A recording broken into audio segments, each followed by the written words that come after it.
tarde, pessoal. Sejam todos bem-vindos ao nosso segundo dia de semana inaugural. A nossa primeira palestrante será a Tamara Marielle de Almeida. Ela é graduada em farmácia pela Universidade Federal de Ouro Preto, pós-graduada em gestão de projetos pela FGV e mestranda da Fiocruz no programa de gestão, pesquisa e desenvolvimento na indústria farmacêutica. Atua na indústria farmacêutica desde 2010, tendo passado pelas empresas consolidadas como Neoquímica, Medley, Abbott e tem experiência em pesquisa e desenvolvimento de novos medicamentos, com ênfase em desenvolvimento analítico. Boa tarde, pessoal. Sejam todos bem-vindos ao segundo dia da nossa semana inaugural. Como a gente já havia comunicado ontem, a Graziela teve um pequeno probleminha, então ela não vai poder apresentar hoje. Então a gente fez essa mudança na nossa programação. E quem fala com hoje a gente é a Tamara. Tamara, muito obrigada por ter aceitado esse convite, embarcar com a gente nessa semana inaugural. Tenho certeza que sua palestra vai contribuir muito com o nosso conhecimento. Se você estiver pronto aí, pode ficar à vontade para começar a sua palestra. Muito obrigado. Obrigada, Iago, pela apresentação. Oi, gente, boa tarde. Eu queria agradecer muito por esse convite, é uma alegria imensa poder voltar ao FOP, mesmo que virtualmente, e falar com vocês um pouquinho da pesquisa e desenvolvimento, né, o que esses pesquisadores, cientistas fazem, onde vivem, o que comem, e é disso aí que a gente vai falar. Deixa eu compartilhar com vocês a minha apresentação. Então, meu objetivo aqui com vocês é bater um papo a respeito da atuação do farmacêutico industrial na pesquisa e desenvolvimento. Como é o dia a dia desse profissional? E aí a gente vai falar em prosa, de tudo, e em verso, porque a vida é muito curta para ser sem graça. Meu objetivo é realmente conversar, bater um papo com vocês, tirar dúvidas. Como a gente está nesse formato virtual, né, essa dinâmica fica um pouco comprometida, então eu peço, por favor, que enviem as dúvidas, né, no fim aqui do bate-papo a gente vai conseguir conversar um pouquinho melhor. Essa aí nessa foto sou eu, fazendo uma das coisas que eu mais gosto de fazer na vida, que é colocar a minha mochila nas costas, viajar para um lugar de beleza natural e me perder nessas trilhas, né? Começar um caminho desconhecido, aproveitar essa jornada, superar os desafios e as barreiras que aparecem, me encantar por aquilo que aparece, né? Por tudo aquilo que surge nessa caminhada, rumo ao desconhecido, né, em busca de encontrar uma bela paisagem, de encontrar uma cachoeira, e eu não consigo entender carreira de uma forma diferente. Carreira nada mais é do que encontrar um caminho e começar a trilhar, entender se ele é para você, né, se deparar com grandes desafios, superar alguns, trocar rota em alguns momentos, e seguir em frente, em busca da felicidade, em busca do sucesso. E assim, na minha vida, até o momento, eu não consigo diferir carreira de sonho. Para mim, são coisas que andam muito interligadas, que são atreladas.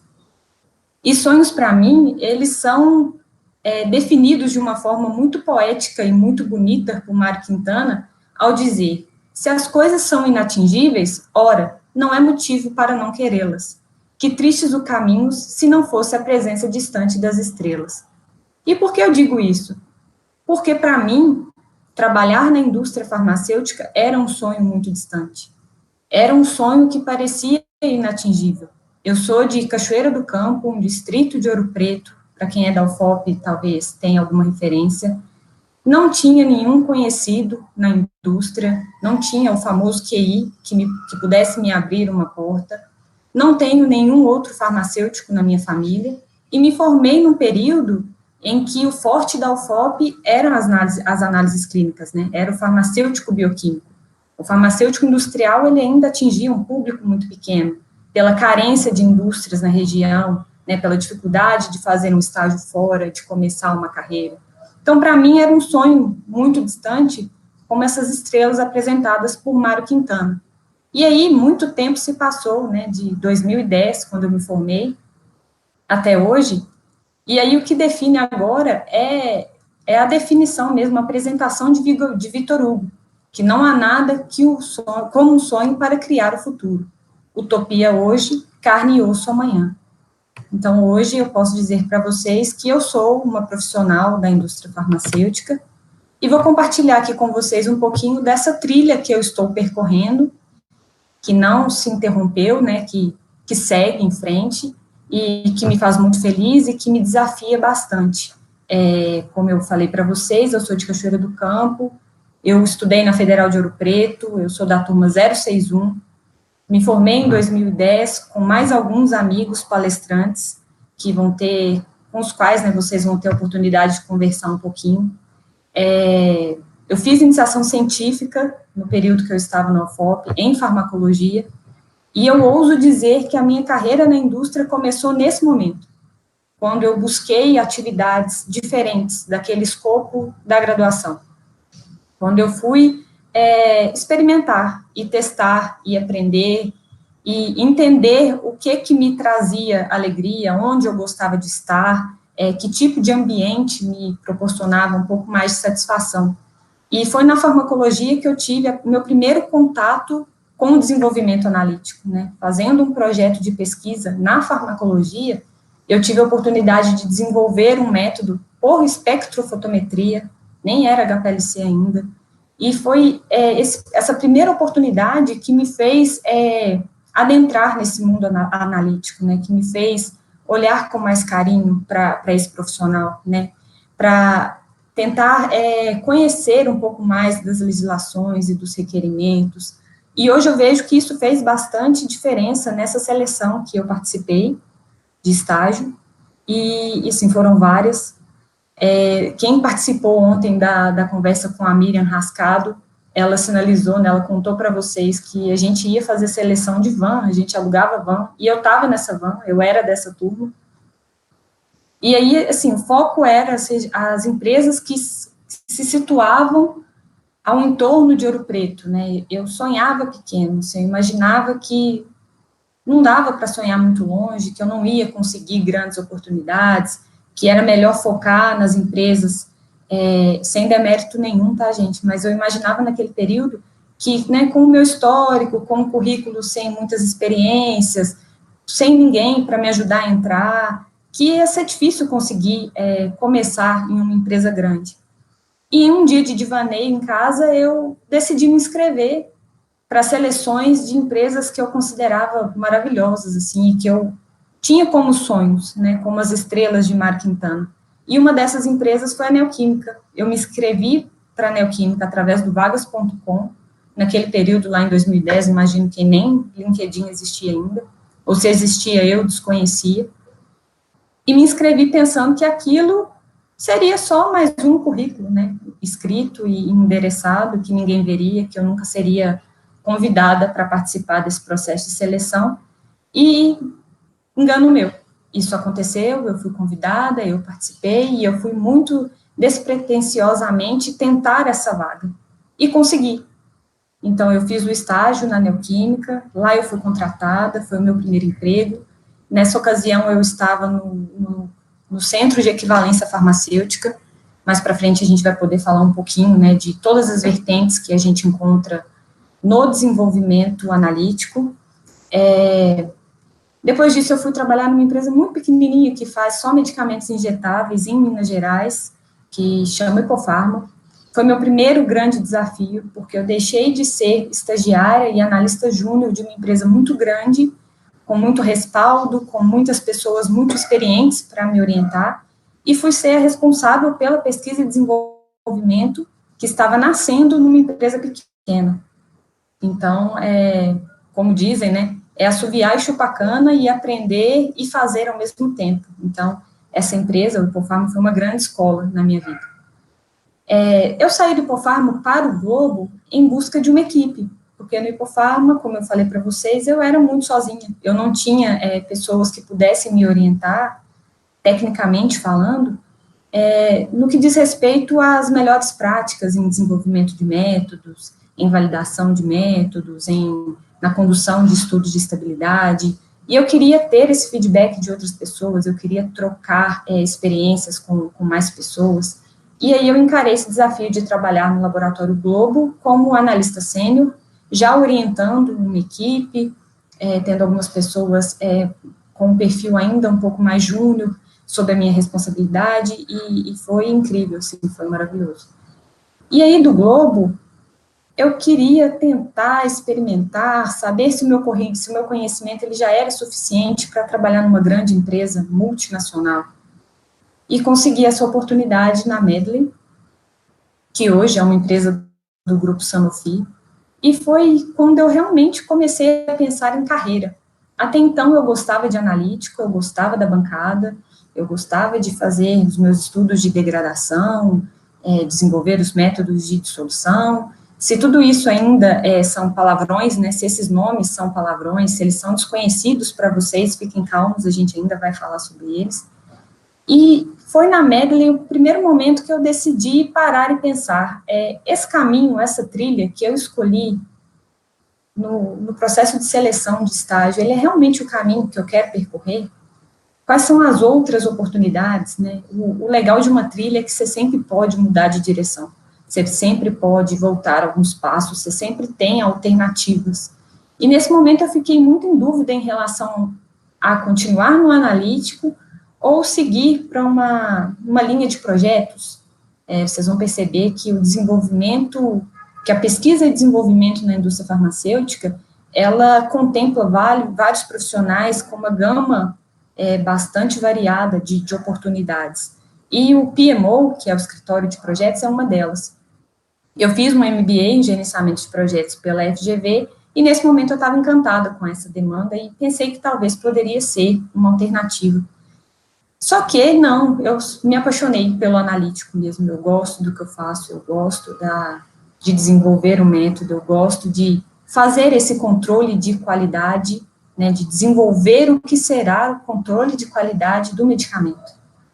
E aí, por razões pessoais, né, minha vida mudou bastante, os anos se passaram, eu encontrei um príncipe num cavalo branco e decidi mudar para o Rio de Janeiro.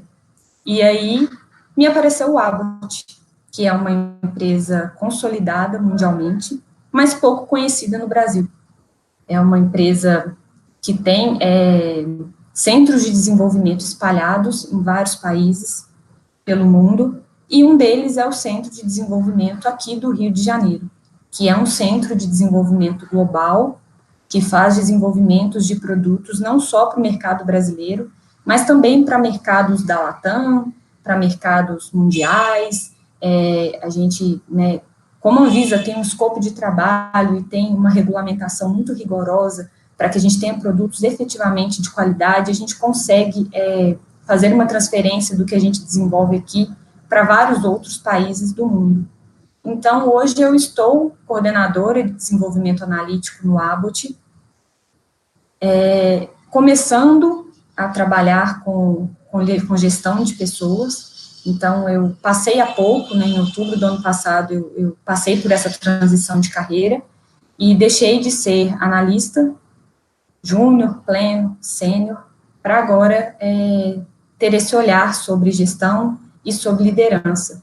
E apesar disso, né, de trabalhar com gestão, de estar vinculada a pessoas, de ter uma equipe ligada a mim, o Centro de Desenvolvimento é um lugar de pessoas que gostam de ciência, né, que buscam desenvolver produtos de qualidade, que se interessam por tecnologias novas. É uma área que muda bastante, é uma área que está sempre em transformação. Os equipamentos mudam, as demandas mudam, as exigências da Anvisa mudam, e a gente precisa estar sempre atualizado, a gente precisa sempre estar estudando, a gente precisa sempre buscar um pouco mais. E por isso, atualmente, eu estou cursando mestrado na Fiocruz, numa linha de pesquisa que trata exatamente disso, de gestão, pesquisa e desenvolvimento na indústria farmacêutica, e que eu vejo que vai agregar bastante para essa trilha que eu ainda pretendo continuar percorrendo, rumo ao sucesso, que para mim é sinônimo de felicidade. E aí pode ser que vocês estejam se perguntando, mas para quê, né, pesquisa e desenvolvimento na indústria farmacêutica? Por que se investe tanto em pesquisa e desenvolvimento? Se uma empresa decidir não investir, se ela decidir não ter um centro de pesquisa e desenvolvimento, ela vai sobreviver no mercado? Posso dizer para vocês com toda segurança que não. Por quê? Porque as demandas do nosso cliente mudam, né? Os nossos clientes não são clientes convencionais. Os nossos clientes são pacientes que precisam de alívio, que precisam de tratamento para doenças que surgem e que mudam, né? E se transformam. A gente percebe, por exemplo, que o número, né, de doenças crônicas vem aumentando, especialmente porque o ser humano está vivendo mais, né? A gente está envelhecendo. Então, a gente precisa desenvolver, a gente precisa criar alternativas de tratamento eficazes e seguras para essas pessoas. E, além disso, o mercado farmacêutico ele é um mercado muito rentável, né? A gente pode perceber agora, nesse momento que a gente está vivendo, de uma pandemia, de mercados em crise, de muitos desafios, e a indústria farmacêutica não para, a indústria farmacêutica cresce, a indústria farmacêutica se transforma, e ela fornece aquilo que o mercado precisa, né? A gente está vendo a busca por vacinas, por medicamentos, e quem faz isso é a pesquisa e desenvolvimento. Mundialmente falando, né, a gente escuta vários nomes de várias empresas multinacionais que estão investindo em pesquisas complexas e num tempo recorde para chegar, né, nessa vacina, para chegar nesse medicamento. E a gente ainda vê que o mercado brasileiro ele é muito incipiente, que embora a gente tenha potencial para desenvolver muito, para utilizar da nossa flora, que é imensa, para buscar novas moléculas, para buscar tratamentos alternativos, a gente ainda tem uma pesquisa e desenvolvimento muito incipiente. Então, assim, a nossa inovação tecnológica no Brasil, ela ainda não é robusta, completamente consolidada. Muitas empresas desenvolvem fora e trazem para dentro do Brasil o desenvolvimento feito, né? E aí vocês podem me perguntar, poxa, Tamara, então fazer o quê, né, no centro de pesquisa e desenvolvimento? Não existe só uma inovação disruptiva, né, que rompe com tudo que existe, que traz um novo medicamento que nunca foi estudado, uma nova molécula. A gente tem também as inovações que são incrementais. Então, a gente tem novos medicamentos devido a associações de fármacos. A gente tem também uma ampliação do portfólio da empresa. Então, às vezes, é um produto que existe no mercado americano, por exemplo, e que não existe no Brasil, nunca foi registrado aqui, ele não é comercializado aqui. Então, os centros de desenvolvimento trabalham com esse tipo de pesquisa e buscando uma ampliação do portfólio dessa empresa, para que ela tenha medicamentos de qualidade que atendam às demandas do mercado brasileiro, que atendam às demandas dos nossos pacientes, né? E então, assim, a pesquisa e desenvolvimento, ela é o coração de qualquer empresa que quer se manter viva no mercado, que quer inovar, que quer ser competitiva, que quer lucrar, né, como toda companhia, e que quer se desenvolver, né, e que, além disso, quer propiciar e fornecer saúde para a população. E aí, beleza, né, muito bonito, né, toda essa poesia que envolve a pesquisa e desenvolvimento, mas qual que é o papel do farmacêutico nessa prosa? O que um farmacêutico pode fazer num centro de pesquisa e desenvolvimento? Tudo. O farmacêutico, ele é o coração, né, da pesquisa e desenvolvimento. A gente também tem químicos trabalhando conosco, a gente pode ter biólogos, existem outras formações que cabem dentro de um centro de desenvolvimento. Mas o farmacêutico, ele é aquele profissional capacitado e conhecedor das moléculas, mas com um olhar de saúde. Ele é aquele profissional que vai ser capaz de entender uma molécula química e perceber a importância dela para o paciente e não só para o cliente. Então, aquela molécula não é só mais uma molécula, não é só mais um produto. A gente tem a consciência de que um produto farmacêutico, de que um medicamento, ele vai ser usado para alívio de dor, para cura de doenças, que ele vai ser usado por nós mesmos, por nossas famílias. Então, o farmacêutico é o profissional que agrega toda essa competência técnica, todo esse conhecimento de formulação, de formas farmacêuticas, de química orgânica, de analítica, e mais essas competências de profissional de saúde, né, do profissional que quer fornecer alívio, tratamento para a população, que se preocupa com o bem-estar da sociedade. E aí, dentro do desenvolvimento analítico, dentro do centro de desenvolvimento, esse farmacêutico pode trabalhar em diferentes áreas, né? Ele pode trabalhar nas áreas que a gente está mais acostumado a ver, que é o desenvolvimento galênico, que é justamente, né, a equipe que vai fazer o medicamento, que vai formular o comprimido, a suspensão, o xarope. A gente tem também o desenvolvimento analítico, que trabalha em parceria, um não vive sem o outro, não tem produto sem método de controle de qualidade, né, não tem método de qualidade, né, de análise de controle de qualidade sem produto. Então, é uma parceria que acontece em qualquer centro de desenvolvimento, e são pilares, né, para que a gente tenha um produto eficaz e com segurança garantida para a população. Além dessas duas áreas, né, que são mais comuns, que a gente já imagina, que a gente consegue entender melhor o que faz, a gente tem também um escritório de projetos. Costuma ter, nem todo centro de desenvolvimento tem, mas normalmente a gente trabalha com projetos, então cada medicamento que entra no centro de desenvolvimento como um projeto. Ele tem início, ele tem fim, ele tem um prazo. A empresa quer chegar no mercado numa data específica, por exemplo, no vencimento de uma patente. Ele já quer ter esse medicamento com possibilidade de ser disponibilizado e comercializado no momento que uma patente cai. Então, a gente tem essa figura do PMO, que é o escritório de projetos, e do gerente de projetos, do analista de projetos, que vai ser a pessoa responsável por cuidar efetivamente dessa entrega, por mapear todas as atividades que são necessárias entre o galênico, entre o analítico, para que a gente entregue um produto de qualidade, né, para o nosso paciente. E por falar em qualidade, não existe medicamento sem qualidade, né? O medicamento não é só mais um produto, o medicamento não é um bem de consumo. O medicamento, ele é um produto que tem que ter uma qualidade assegurada, garantida, para que não cause nenhum malefício, para que a gente não tenha recolhimento de mercado, para que quem usufruir desse medicamento tenha os benefícios que ele se propõe, né, a entregar. Então, é bastante comum também que a gente tenha um núcleo de qualidade dentro do centro de desenvolvimento. Então, quando a gente pensa num processo de seleção de estágio, por exemplo, que normalmente a gente pensa, eu gosto de bancada, eu posso ir para o P&D. Eu gosto de bancada, mas pensando em galênico, então eu gosto de farmacotécnica, eu posso ir para o P&D. Eu gosto de documentação, de qualidade, eu tenho que ir para garantia? Não necessariamente. Tem oportunidades no PMO, tem oportunidades na qualidade dentro do P&D. E, além disso, a gente tem uma interface imensa com assuntos regulatórios.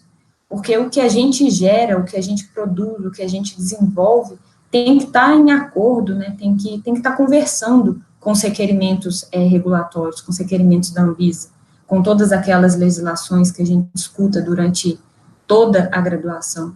Então, a gente não tem dentro de um departamento de P&D um núcleo de assuntos regulatórios, mas é uma área com a qual a gente tem uma interface muito grande. E vocês vão poder conhecer um pouquinho mais dessa área numa palestra futura que vai acontecer nesse mesmo evento, e vai ser bem legal, porque aí vocês vão conseguir amarrar, né, todos esses fluxos e entender que, como foi dito ontem, a indústria farmacêutica, ela opera como uma engrenagem. Todas as rodas precisam girar para que a gente garanta que o paciente vai ter aquele produto de qualidade que ele precisa. Aqui embaixo eu tenho um esquema bem simplificado de como seria um projeto desses de P&D, né? Em que momento a gente tem a atuação de cada um desses grupos, né, que eu comentei com vocês agora. Então, assim, todo projeto, ele passa por um estudo de viabilidade. Esse projeto farmacêutico, esse produto que a gente quer comercializar, ele é viável? Ele é tecnicamente viável? É possível fazer essa forma farmacêutica? A gente consegue controlar a qualidade desse insumo? Ele é economicamente viável? Ele é rentável para a empresa? O mercado brasileiro tem interesse nesse produto? Se ele não tem, existe algum mercado que tem interesse? Essa associação é possível? Os constituintes dessa fórmula são compatíveis entre si? Isso tudo é um estudo feito com todas as mãos, né? Não existe um profissional único capacitado para fazer esse estudo. Então, é um estudo feito com informações de analítico, com informação de galênico, com o respaldo do PMO, com informações de qualidade. E uma vez aprovado, né, uma vez o projeto adquirido pela empresa, né, uma vez que esse projeto ele é entendido como interessante e que ele passa a fazer parte do escopo de trabalho de um centro de pesquisa e desenvolvimento, e aí entram várias atividades para que esse projeto aconteça. Então, a gente tem qualificação de materiais, por exemplo, quando um projeto é novo, quando um produto é novo, a gente vai comprar um fármaco novo, um insumo farmacêutico ativo novo, de um fabricante que possivelmente a gente ainda não conhece, porque a empresa não produz esse medicamento. Então, a gente precisa estudar esse fornecedor. Ele tem a qualidade requerida, ele consegue entregar para a gente um fármaco, um IFA, um insumo farmacêutico ativo de qualidade. Porque, né, se o insumo não for de qualidade, dificilmente o produto será. Então, a partir disso, vai acontecendo o desenvolvimento de fórmula, né, o pessoal do galênico vai trabalhar nisso, com base nos conhecimentos de farmacotécnica, vai entender as interações entre o insumo farmacêutico ativo e os recipientes, vai definir a forma farmacêutica, as concentrações, a melhor forma de trabalhar, o processo produtivo. E aí entra o desenvolvimento e validação de métodos, que é uma atribuição do desenvolvimento analítico, e é uma atribuição que a gente conhece bastante, que a gente escuta falar bastante, mas que não é a única. São várias as atividades que a gente pode executar dentro do desenvolvimento analítico, sendo o desenvolvimento e validação de métodos uma delas. Depois disso, a gente tem produções de lotes industriais, que são lotes grandes, são lotes feitos para estudo ainda, a gente não pretende comercializar nada, a gente precisa estudar a estabilidade desse produto, a gente precisa entender se ele tem a qualidade requerida para ser lançado no mercado. E, além disso, a gente precisa fazer estudos de equivalência farmacêutica, estudos de bioequivalência, para garantir que a gente tenha uma qualidade semelhante a um medicamento de referência que já exista no mercado, caso ele exista, se tratar de uma inovação incremental, em se tratando de um produto novo para a minha empresa, não necessariamente para o mercado brasileiro. Só depois disso tudo, que normalmente demora em torno de 2 anos, a gente tem um dossiê regulatório, que é um compilado de documentos de todas essas áreas, de todo esse conhecimento científico gerado ao longo do desenvolvimento desse medicamento, e que a gente vai submeter para avaliação da Anvisa. Porque a Anvisa precisa verificar se realmente a gente está produzindo um produto de qualidade. Se aquilo que a gente quer comercializar, que a gente quer disponibilizar para a população, vai trazer benefícios para essa população. E só a partir do deferimento da Anvisa que esse produto pode ser comercializado pela empresa e passa a constar no portfólio de medicamentos de uma empresa em específico. Muita coisa, né, gente? O centro de desenvolvimento é um centro que tem muitas atribuições, que tem muitas equipes, que tem muita gente trabalhando. E uma dessas equipes, um desses grupos, é o grupo que ganhou meu coração, que é o grupo no qual eu trabalho, né, há mais de 10 anos, e é o denominado desenvolvimento analítico, o famoso QEM, né? QEM é muito difícil explicar o que é o desenvolvimento analítico, o que ele faz, né? Normalmente, desde que eu entrei para a indústria e eu estou trabalhando nessa área, em vertentes diferentes, como a gente vai conversar aqui, todo mundo me pergunta o que é desenvolvimento analítico, o que você faz, né? Quando alguém me pergunta, Tamara, você trabalha no centro de desenvolvimento? Eu falo, sim, trabalho. A primeira pergunta, né, o primeiro pedido que me fazem é, desenvolve lá um produto para emagrecimento, manda para a gente um produto que resolva a questão da calvície. E eu falo, gente, eu não faço produto, né? Eu estou num centro de desenvolvimento, mas eu nunca fiz um comprimido. E a pessoa fala, meu Deus, como, né? Está no centro de desenvolvimento e não faz produto. Se não faz produto, faz o quê? E aí, assim, a forma mais didática que eu encontrei de explicar o que é o desenvolvimento analítico é a seguinte, por favor, se tiverem outras ideias, mandem no chat que eu vou adorar saber. Mas a forma mais didática que eu encontrei de explicar o que é desenvolvimento analítico é comparando o produto a um bolo. Então, assim, pensem num bolo de chocolate, que vocês vão comprar numa loja muito específica, para comemorar o aniversário de uma pessoa que vocês amam muito. E essa pessoa gosta de chocolate 70% cacau. Ela não gosta de chocolate ao leite, ela não gosta de chocolate branco, ela não gosta de outras gradações de cacau. Ela gosta desse bolo 70% cacau. Quem vai fazer esse bolo não sou eu, não é o desenvolvimento analítico. Quem vai fazer esse bolo é o desenvolvimento galênico, que é quem vai fazer os comprimidos, as cápsulas, os xaropes. Então, o que o desenvolvimento analítico faz? Ele garante que esse bolo 70% cacau, ele realmente é 70% cacau. Ele vai desenvolver métodos de análise físico-químicos, químicos de doseamento, para garantir que efetivamente esse bolo tem chocolate 70%, que ele não tem 65%, que ele não tem 75%, que ele é um bolo de qualidade, que ele é um bolo que pode ser comercializado, e que ele tem aquilo que a gente está dizendo que ele tem em relação ao conteúdo do que nos interessa. Então, o desenvolvimento analítico, ele é o desenvolvimento do controle de qualidade de qualquer medicamento que exista. Então, não existe um medicamento que esteja no mercado ou que venha a ser desenvolvido que não tenha um estudo científico e bastante robusto de desenvolvimento e validação de métodos, né, que garanta que ele tenha a gradação, que ele tenha o teor, a potência que ele precisa ter, ou seja, que ele tenha a segurança e a eficácia que o paciente precisa. E, nesse sentido, a gente tem as farmacopeias, né, que são os nossos compêndios, como livro de cabeceira. As farmacopeias, elas nos ajudam muito porque elas têm monografias de vários insumos, né, elas nos dão indicações do que fazer. Além das farmacopeias, a gente tem as legislações que nos ajudam a definir o que é requerido para cada forma farmacêutica. A análise de qualidade de um comprimido vai ser diferente da análise de qualidade de um xarope, né, um medicamento sólido vai ter vão ter especificações e vão requerer testes diferentes do que aqueles previstos por um produto líquido ou semissólido. Então, assim, a principal atividade do desenvolvimento analítico é desenvolver métodos quando eles não existem, baseados em literatura científica, baseado em conhecimento químico, né, em moléculas orgânicas, em conhecimento analítico, utilizando de referências bibliográficas, e validar esses métodos para que eles possam ser usados, né, para garantir a qualidade desse produto. Mas o que é validação, né?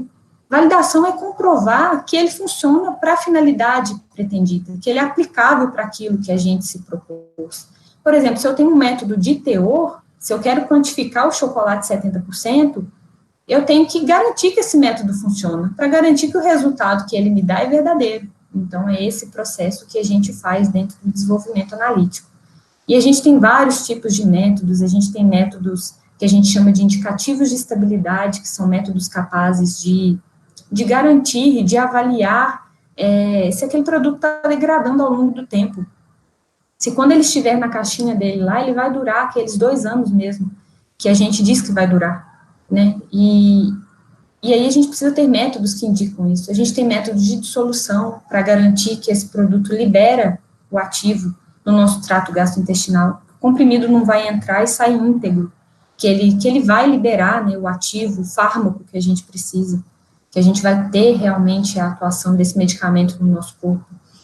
Como toda molécula química, né, os medicamentos degradam ao longo do tempo, então eles se convertem em outras coisas, né, como na natureza nada se cria, tudo se transforma, o nosso fármaco vira outras coisas que a gente chama de impurezas, que são substâncias que a gente não quer ter no nosso produto, porque elas podem ser tóxicas, porque ao invés de trazer alívio e tratamento, elas podem trazer complicações para o paciente.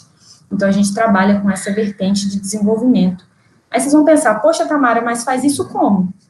Com equipamentos lindos, né, o famoso HPLC, que todo mundo que gosta de bancada, que gosta de controle, vai aprender a usar, né, para entrar numa indústria farmacêutica, para trabalhar no desenvolvimento analítico. Você não precisa saber operar um HPLC, você vai aprender quando você já estiver na área, mas nem só de bancada se faz um desenvolvimento analítico.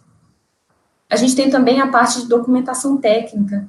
Então, a galera que gosta de papelada, pode ser que goste também de trabalhar no analítico e construir um conhecimento em cima da documentação técnica, baseado em química, baseado em conhecimentos de farmacocinética, um pouquinho. A gente tem um documento muito famoso que chama DMF, que é o Drug Master File. Ele é a história de vida do fármaco. Ele conta tudo da produção do IFA, do fármaco, né, do insumo farmacêutico ativo que a gente vai usar para produzir o nosso produto. E esse documento, ele precisa ser avaliado, ele precisa ser estudado, a gente precisa entender se o fabricante está fazendo direitinho tudo que ele tem que fazer, se ele está garantindo, né, que tudo aquilo que ele me diz que ele vende mesmo, né, se aquele medicamento, se aquele fármaco que ele está produzindo tem a qualidade requerida.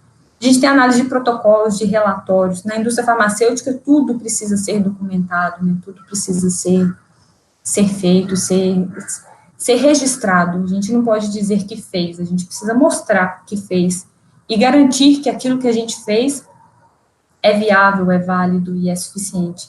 Então, assim, dentro de desenvolvimento analítico, a gente tem várias vertentes, a gente tem, como eu já falei, o desenvolvimento e a validação de métodos, a gente tem essa documentação técnica, a gente tem estudos de pré-formulação que embasam o desenvolvimento galênico, farmacotécnico, que vão fazer um estudo do estado sólido daquele fármaco. Existe um polimorfo, qual que é a forma cristalina daquele fármaco, isso é importante. Existe algum tipo de incompatibilidade entre os ingredientes que eu estou querendo colocar naquela fórmula, né? Pensando, voltando ao nosso bolo de chocolate, eu posso usar qualquer farinha? Eu posso usar ovo? Ah, não, vai ser um bolo vegano, vai ter linhaça, e aí? Tudo funciona bem? Vai dar tudo certo? Quem comer esse bolo vai ter algum problema? As coisas vão reagir entre si, vão gerar um produto que não é do meu interesse, então a gente tem todos esses tipos de estudo, que são bastante interessantes. A gente tem estudos de estabilidade, a gente tem o suporte ao desenvolvimento da fórmula mesmo, então o farmacotécnico faz protótipos, e esses protótipos precisam ser analisados, né, eles precisam ser verificados, a gente precisa dar um retorno para eles, se esse produto que eles estão testando e desenvolvendo, se ele já está bom ou se ele ainda não está bom, se ele precisa ser avaliado um pouco mais, se ele precisa ser estudado com mais profundidade. Então, assim, são várias as atividades. Além disso, a gente tem gestão do laboratório, né, insumos, equipamentos, o dia a dia mesmo do laboratório, a organização dele, como que as coisas funcionam, como que os equipamentos, como que a gente cuida desses equipamentos, que são vários, né? E, além disso, tem essa vertente de liderança, desculpa, que é onde eu estou agora. Então, tem também a gestão de pessoas, tem a interface com outras áreas, então, assim, tem caminho para todo mundo, para todo tipo de interesse, para toda habilidade, né? Para cada pessoa que tem uma habilidade específica, existe uma possibilidade dentro do centro de desenvolvimento e também dentro do desenvolvimento analítico. Não vou mentir para vocês e dizer que se uma pessoa detesta trabalhar em bancada, se ela não gosta daquele dia a dia, de fazer experimentos, de fazer análise, que ela vai ser extremamente feliz no analítico, pode ser que sim, mas é um pouco mais difícil, porque, em geral, a carreira começa na bancada. A gente começa no laboratório, a gente começa aprendendo o que é isso tudo, a gente começa aprendendo a manipular e a utilizar esses equipamentos, a entender o que são esses métodos, a diferença entre eles, e com a construção desse conhecimento, a gente vai migrando, né? A gente vai tendo oportunidade de trabalhar em outras áreas, a gente vai tendo oportunidade de trabalhar numa documentação técnica, de fazer uma interface maior com assuntos regulatórios, porque aí a gente já está robusto em relação às legislações, e a gente já sabe como fazer, então a gente tem competência já para instruir, para corrigir. Então, em geral, né, sempre há exceções. As trilhas de carreira são muito individuais, né, cada pessoa constrói a sua própria, então sempre há exceções, mas, em geral, quem começa no desenvolvimento analítico vai começar na bancada e tem a possibilidade de crescer e ir para atividades mais estratégicas, incluindo a liderança. E aí fica a pergunta, que foi a pergunta que eu me fiz lá atrás, né, quando eu decidi ir para a indústria, né, como conquistar essas estrelas que eu disse lá na frente, né, que bonita é a vida, que os sonhos, eles são possíveis, né, e que bom que existem as estrelas para nortear, que nos fazem correr atrás dos objetivos. E eu vou ser muito honesta ao dizer que, não sei, eu acho que não existe um caminho das pedras, né, não existe a trilha da Alice, né, não existe um caminho de tijolinhos amarelos que vai levar todo mundo ao sucesso, né, não existe os 5 passos para o sucesso, os 10 passos para a felicidade. Eu acho que tudo isso exige esforço, exige determinação, exige interesse, dedicação, exige que a gente se empenhe em buscar aquele sonho, em traçar aquela trilha, em seguir aquele caminho.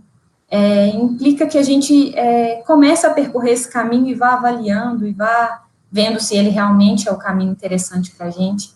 Então, como dizia Albert Einstein, não se pode alcançar um novo objetivo pela aplicação do mesmo nível de pensamento que o levou até o ponto em que se encontra hoje. Então, se a gente seguir pensando igual e fazendo tudo igual, a gente vai ficar onde está. Mas, se de repente você pensa diferente, você sonha um sonho diferente, você se empenha de uma maneira diferente, tudo é possível. Né? Os sonhos podem se tornar realidade. Aquela utopia pode virar o seu dia a dia.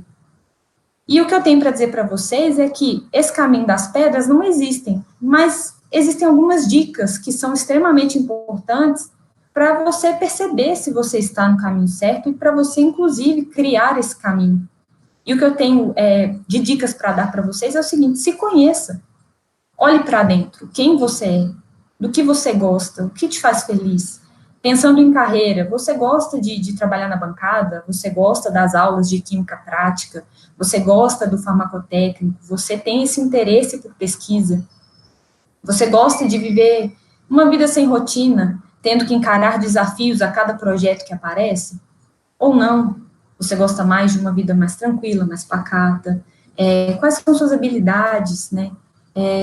O que você gostaria de fazer? Eu não acho que existe um perfil limitante ou que tem que ter um perfil para cada área. Atualmente, né, nessa posição de coordenadora, eu não me limito a perfis. Quando eu vou selecionar um candidato para trabalhar na minha área, para constituir a minha equipe, eu entendo que, assim, quando a gente está disposto, quando a gente se dedica, a gente é capaz de fazer tudo. Pode ser que demande um pouco mais de tempo do que outras pessoas que têm mais habilidades, mas a gente é capaz de desenvolver habilidades desde que a gente queira muito. Então, se prepare, né? A partir desse conhecimento que você tem de você mesmo, se prepare para os objetivos que você tem de vida. Se prepare para os desafios que você quer encarar. Então, conheça a sua área de interesse. Como eu falei lá atrás, o fato de ter feito iniciação científica na farmacologia e ter tido a oportunidade de trabalhar com validação, mesmo que muito superficialmente, me deu um pequeno conhecimento que já era um conhecimento prévio, que já chama a atenção dos recrutadores, porque é uma pessoa que vai demandar menos esforço para aprender, ela já sabe alguma coisa, ela já conhece um pouquinho das legislações, ela já sabe o que se espera dela naquela área. Então, conheça essa área que te interessa, busque os requerimentos dela, conte com a gente, né, nesse processo. Vocês vão ter aqui palestrantes de vários temas, de vários assuntos, todos de ontem deixaram os contatos, imagino que daqui para frente não será diferente. Então, converse com pessoas que já estão na área, busque entender um pouco mais do que se faz lá. E se arrisque. O não a gente já tem, né? A gente sempre vai ter o não se a gente não fizer nada. Então, assim, participe das seleções, mesmo que o sonho pareça tão distante como era o meu sonho de trabalhar na Neoquímica, ele se realizou porque eu tive a coragem de me inscrever, de tentar, né? Eu não passei em todas as seleções que eu tentei. E isso vai acontecer, né? A gente não vai ser 100% feliz em todas as nossas tentativas. Mas se a gente não tentar, a gente não vai ser feliz nunca. A gente não vai ter o gostinho da conquista. Então, se arrisque, tente, se inscreva, busque. Planeje a sua jornada, mas respeite a ausência de controle que a gente tem sobre a vida. Então, assim, nem tudo vai sair exatamente como a gente planejou. E a gente pode respirar fundo e transpor o desafio, a gente pode respirar fundo e mudar de caminho. A gente pode encontrar alternativas diferentes para chegar no objetivo que a gente tem. Então, respeite que a vida traz desafios também, nem tudo vai acontecer tal qual a gente planejou. Seja feliz na escolha que você fez, né? Eu escolhi ir para o desenvolvimento analítico, e foi uma escolha muito feliz, porque ela não é simples, ela não é fácil, ela me instiga, ela me desafia a cada dia, né? Como eu falei, é uma área muito dinâmica, que tem muita evolução tecnológica, então a gente precisa estar sempre estudando, sempre buscando, sempre aprendendo. Mas quando você se apaixona pela caminhada, quando você entende que aquele caminho parece que é legal para você, parece que foi feito para você, que é o seu caminho, que é o caminho que você escolheu, e você se apaixona pelo processo, fica mais feliz. E deixe pegadas, né? Compartilhe as suas experiências, que é o que a gente está fazendo agora. Conte para os outros o que você fez, como você fez, facilite a trilha, a caminhada de pessoas que vão vir depois e que estão sonhando os mesmos sonhos que você já sonhou um dia. Era isso que eu tinha para falar para vocês, eu estou muito feliz por poder participar. Muito obrigada, né? Está aqui o meu contato, o e-mail pessoal, tem aqui também o meu contato no LinkedIn, por favor, fiquem à vontade para me procurar, para entrar em contato comigo. E a mensagem final que eu deixo para vocês, e tinha que ser uma poesia, porque eu gosto muito, não sei se a vida é curta ou longa demais para nós, mas sei que nada do que vivemos tem sentido se não tocarmos o coração das pessoas. Então, eu espero ter contribuído um pouquinho com esse momento de vocês. Muito obrigada. Itamara, parabéns pela sua apresentação, foi sensacional. Eu, particularmente, eu sou fã dessa área, eu quero seguir para essa área do P&D. Então, ver alguém lá da escola de farmácia que seguiu nessa área e obteve sucesso é muito inspirador para mim. E acredito que para todos os participantes, também foi uma excelente palestra, todo mundo aqui está elogiando no chat, então parabéns. Hein? Iago, que legal, fico muito feliz. Que venha essa oportunidade, que você venha ser meu companheiro de trabalho nessa área, já estou aqui na torcida por você, e esse caminho realmente é muito bonito. Obrigada, viu? Obrigado. A gente tivemos aqui algumas perguntas, aí eu vou te perguntar aqui. Perguntaram quais foram quais são os maiores desafios de realizar a transição entre indústrias farmacêuticas e de uma indústria para outra. Quais são as suas maiores dificuldades que você encontrou nisso? Assim, tudo que é novo assusta, né? Eu acho que toda transição dá aquele frio na barriga. Então, quando a gente está na faculdade, a gente já está num caminho conhecido, você já está trilhando ali uma vida que você já conhece, que você já está confortável. Então, quando você entra para a indústria, já é aquele primeiro susto. Meu Deus, é novo. E aí, quando você muda de uma empresa para outra, é essa mesma sensação de novidade. E aí, né, tem gente que se assusta, tem gente que tem medo, e tem gente que acha bacana, que topa o desafio e que vai. Então, assim, todas as minhas mudanças, pessoalmente falando, elas tiveram uma motivação. Então, em algumas delas, eu buscava uma oportunidade numa área que eu não tinha na empresa anterior. Então, eu comecei na Equifare, eu queria trabalhar com pesquisa e desenvolvimento, com validação de método.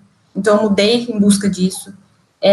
Teve uma outra que eu mudei em busca de uma equipe, de ter mais pessoas trabalhando comigo.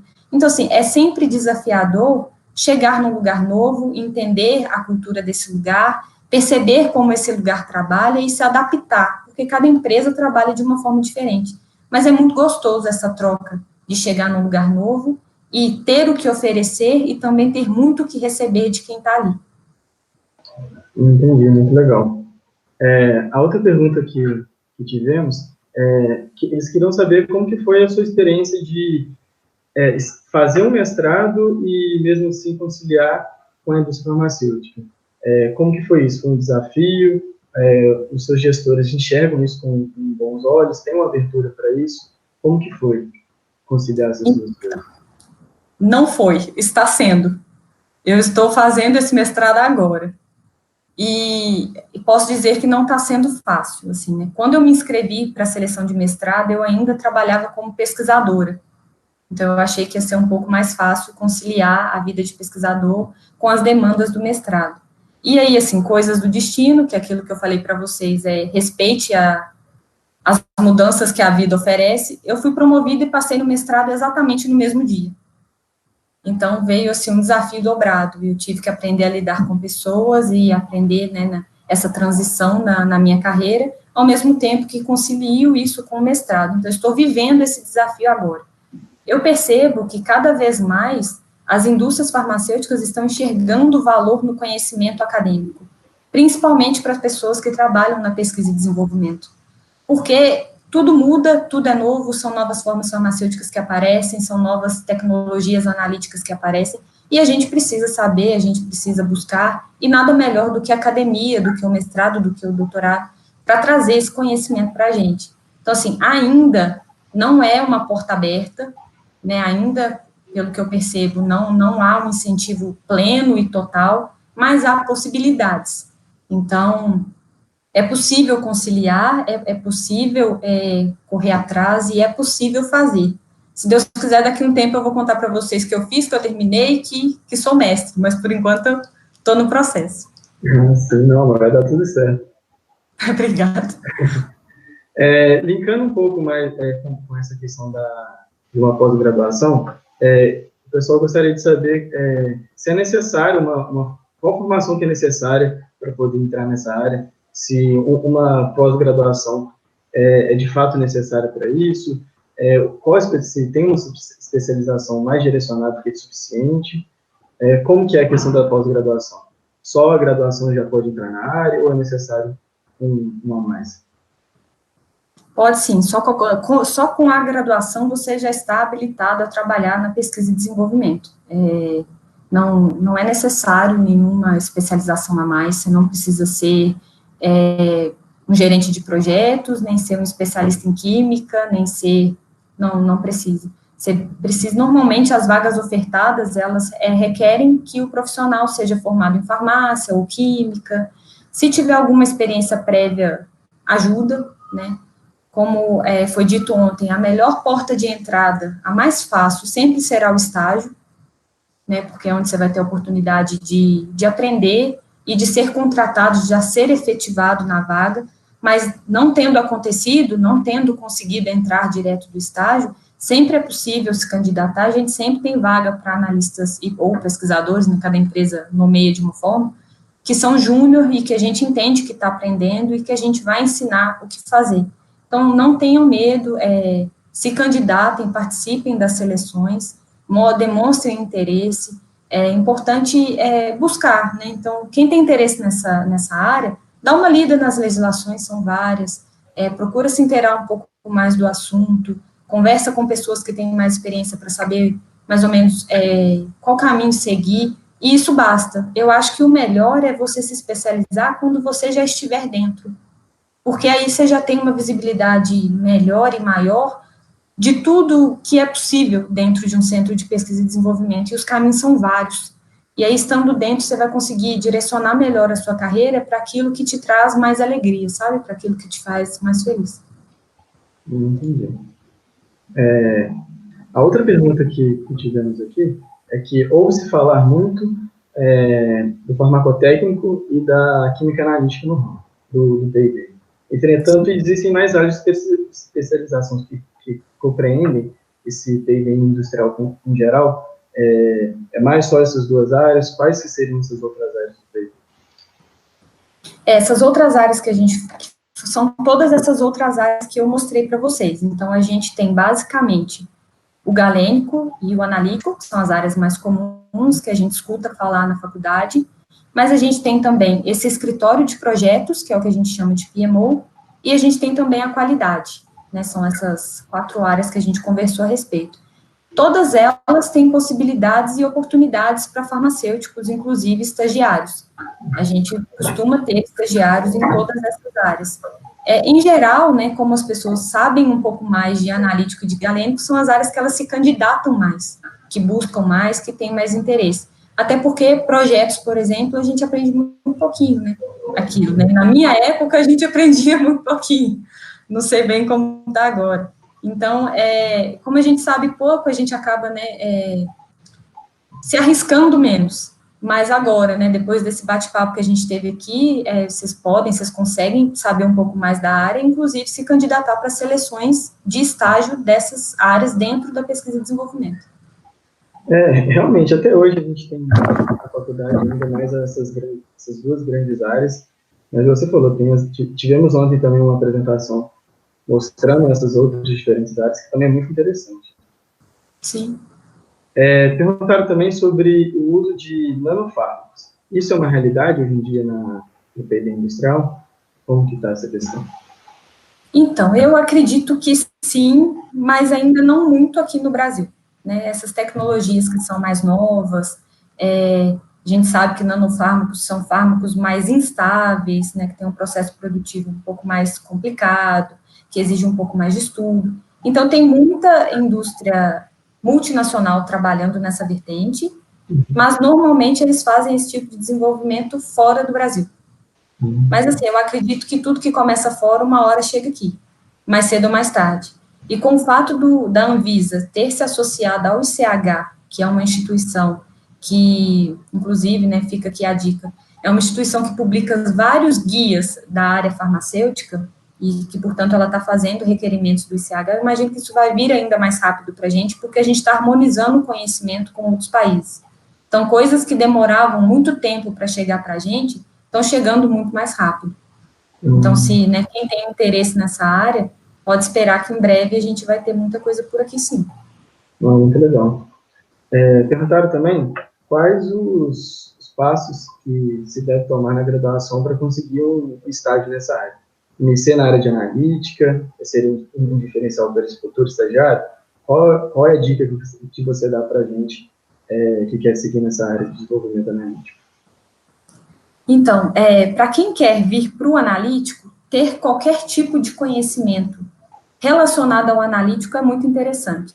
Então, no meu caso, eu não fiz iniciação científica numa área de química analítica. Eu fiz iniciação científica na farmacologia experimental. E, por acaso, precisei desenvolver um método para quantificar meu fármaco que estava numa formulação lipossomal. Então, assim, esse conhecimento, o fato de você se dispor a estudar outras coisas, se dispor a buscar novas coisas, né, a buscar novos conhecimentos, em outras áreas, ele enriquece muito o seu currículo. Então, assim, o fato de ter uma iniciação científica, ou uma empresa júnior, né, ou qualquer experiência que você tenha na faculdade, te traz esse plus, né, no currículo, demonstra uma personalidade um pouco mais proativa, e é muito bem-vinda. Então, os currículos são avaliados com mais carinho quando a gente tem essa oportunidade. E se você já sabe que você tem vontade, que você gostaria de trabalhar no analítico, então busca, né, conhecer um pouquinho mais das técnicas. Se você tiver a oportunidade de trabalhar na área que tenha um HPLC, que você consiga visualizar o que ele que você prepare soluções, sabe, assim, se é a área que você já tem certeza que é a sua área de interesse, tente uma oportunidade de ter um conhecimento um pouquinho maior nessa área. Legal.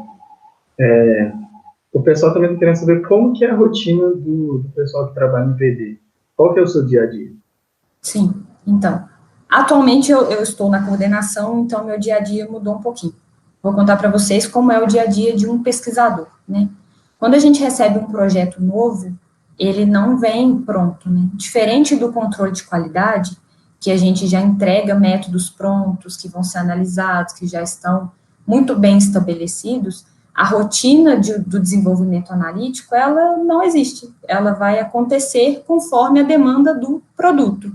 Então, exige muito estudo, a gente precisa investigar essa molécula, a gente precisa saber como ela se comporta, qual que é a solubilidade dela, qual tipo de método de análise eu posso usar para quantificá-la, ela tem grupos cromóforos, ela não tem, eu posso usar um HPLC ou não posso, existe algum método na farmacopeia ou não, então, assim, é realmente um trabalho de pesquisa realizado num tempo muito mais rápido do que o que a gente costuma fazer numa iniciação científica, num mestrado, num doutorado.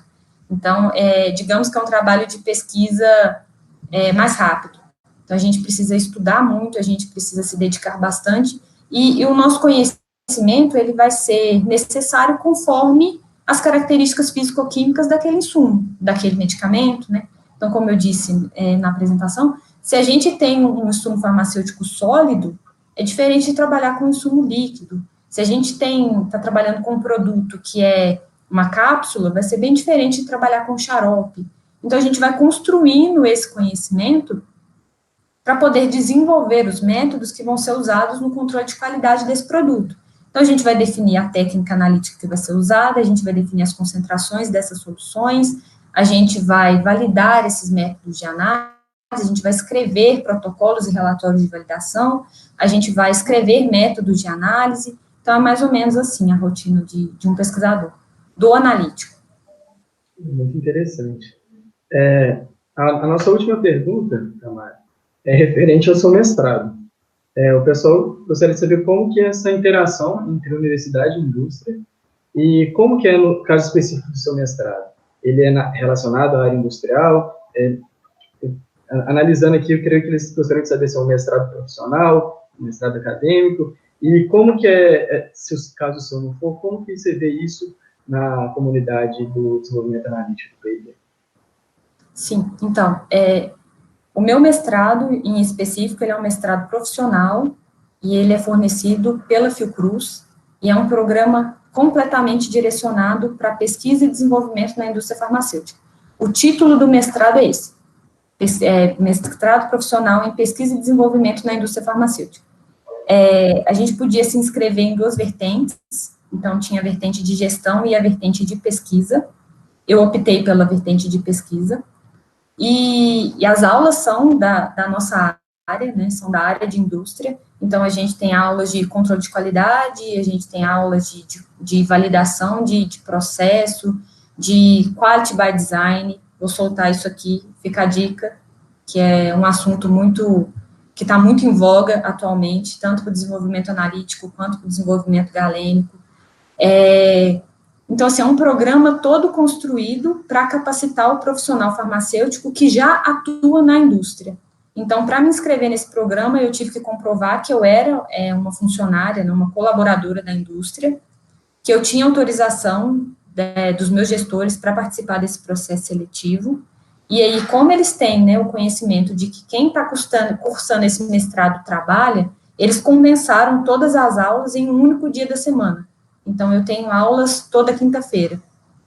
E aí, o que foi negociado com a minha gestão é que, na quinta-feira, eu não vou trabalhar, mediante compensação, e aí, aquilo que eu falei para vocês, essa parceria público-privada, né, indústria, academia, ela ainda não está tão bem consolidada, de modo que a gente ainda precisa compensar essas horas de trabalho perdidas, que no caso, no meu ponto de vista, não são perdidas, é um investimento no profissional do P&D, que vai estar melhor capacitado para desenvolver produtos de melhor qualidade, né, e a gente acaba conciliando dessa forma.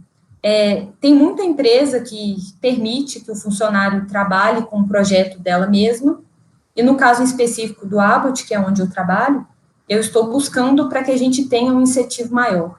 Então, agora, como gestora, né, da área, eu estou justamente batalhando para que cada vez mais a gente forneça esse incentivo para os pesquisadores, para que eles tenham a oportunidade de fazer mestrado, doutorado, pós-graduação, e que eles trabalhem com questões que são nossas. Porque a gente tem inúmeros assuntos que a gente precisa estudar, que a gente quer implementar, que a gente quer resolver, e nada mais interessante do que endereçar esse questionamento da indústria para um pesquisador que está dentro dela e que está interessado em estudar, porque ele traria essa resposta e a gente já conseguiria implementar. Então, assim, na minha realidade hoje, essa parceria ainda não é muito forte, ela não é plenamente consolidada, mas eu enxergo que o futuro é esse. Eu não consigo pensar de forma diferente. E como eu falei para vocês que pesquisa e desenvolvimento é inovação tecnológica, e quem não inovar vai acabar morrendo no mercado, as empresas vão ter que enxergar que a capacitação do profissional é um investimento. Então, eu acho que é esse o futuro. Muito bom ouvir isso de você, porque eu acho esse tema essencial, sabe? Uma interação da universidade com a indústria, não só para a própria indústria, mas também para o engrandecimento da universidade. universidade. Gostaria de te agradecer pela palestra, foi sensacional. Todo mundo aqui está elogiando, parabéns de verdade. Que bom, fico feliz. E muito obrigado por ter aceitado o nosso convite. Imagina. Para mim foi uma honra, foi muito legal mesmo ter essa conversa aqui com vocês. Fico muito feliz que vocês tenham gostado. Palestrar não faz parte da minha rotina, então foi um desafio para mim, me deu um friozinho na barriga de ontem para hoje, mas foi bem legal. E eu estou muito feliz, estou à disposição que vocês precisarem, fiquem à vontade para entrar em contato comigo, das formas que vocês acharem que são mais relevantes, seja LinkedIn, seja e-mail, fiquem à vontade, e eu agradeço muito por poder participar. Obrigada, viu, Ian? Pode ter certeza que a gente precisando, a gente vai entrar em contato, sim. Valeu. Tchau. Até.